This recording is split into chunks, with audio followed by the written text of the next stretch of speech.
পুলিশের সঙ্গে টাকা পয়সা লোকাল বিএনপি লিডাররা ভাগ বাটোয়ারা করে। আগেও যা দেখেছি একদলীয় সংসদ, এখনো আমি সেই একদলীয় সংসদে দেখছি। হাত নিয়ে যখন আমি প্রশ্ন তুললাম, আমাকে স্বাস্থ্যমন্ত্রী বললেন এটা নিয়ে এত কথা বলা যাবে না। আমি বললাম আমরা কি 300 জন হামের রোগীর সামনে কথা বলতেছি? আপনি যা করে যাবেন তার কয়েক গুণ আপনার উপরে ফিরে আসবে। ব্রাহ্মণবাড়িয়াতে আওয়ামী লীগ গত পরশু বা তার আগের দিন একটা মিছিল করেছে। ম্যাক্সিমাম 15 থেকে 20 জন মিছিল করেছে। তাদের প্রত্যেকের মুখে মাস্ক পরা ছিল, এবং মাথায় ক্যাপ পরা। মাস্ক এবং ক্যাপ যখন পরা থাকে তখন কারো চেহারা আইডেন্টিফাই করা ইজ এক্সট্রিমলি ডিফিকাল্ট। আমি খবর নিয়ে দেখলাম সেই মামলায় 150-এর উপরে আসামি করা হয়েছে। মিছিলে ছিলই 15 থেকে 20 জন, 150 জনকে আসামি করা হয়েছে। এবং এই আসামি কেন করা হয়েছে জানেন? বাণিজ্য করার জন্য। বাণিজ্য করার জন্য ভয় দেখানো হয় ফোন দিয়ে, নাম কিন্তু দিয়ে দিব টাকা না দিলে, এত টাকা দিতে হবে। এবং লোকাল বিএনপি লিডারদের পুলিশের সঙ্গে ডিরেক্ট কানেকশন থাকে।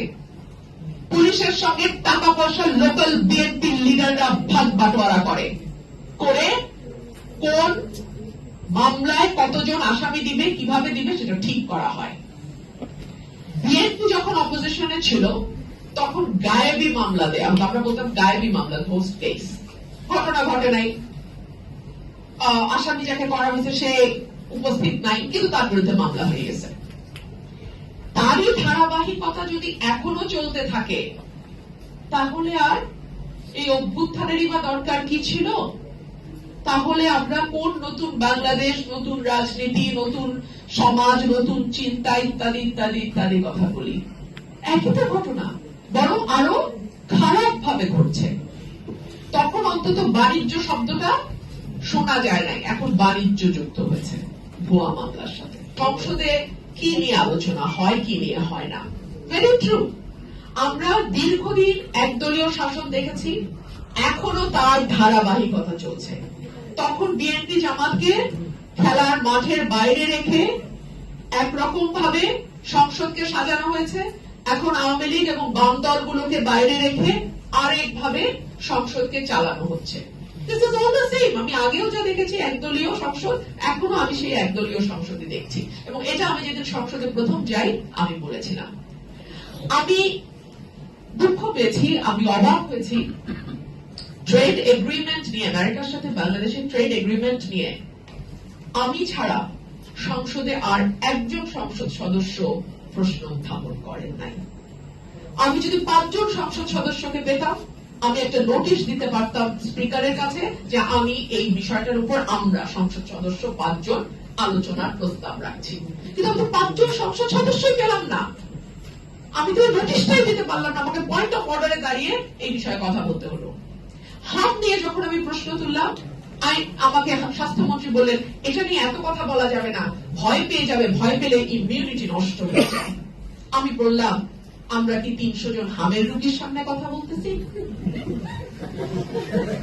এই তো আমাদের সংসদের অবস্থা, এই তো আমাদের সংসদের অবস্থা।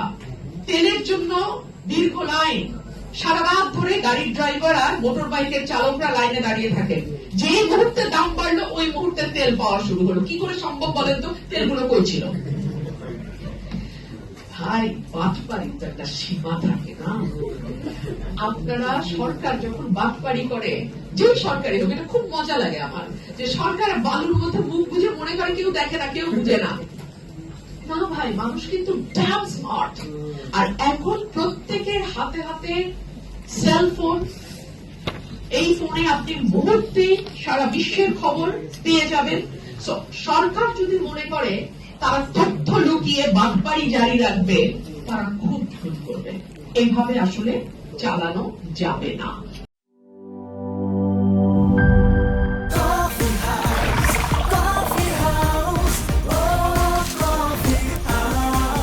কফি হাউস, প্রতি চুমুকে আড্ডা জমে।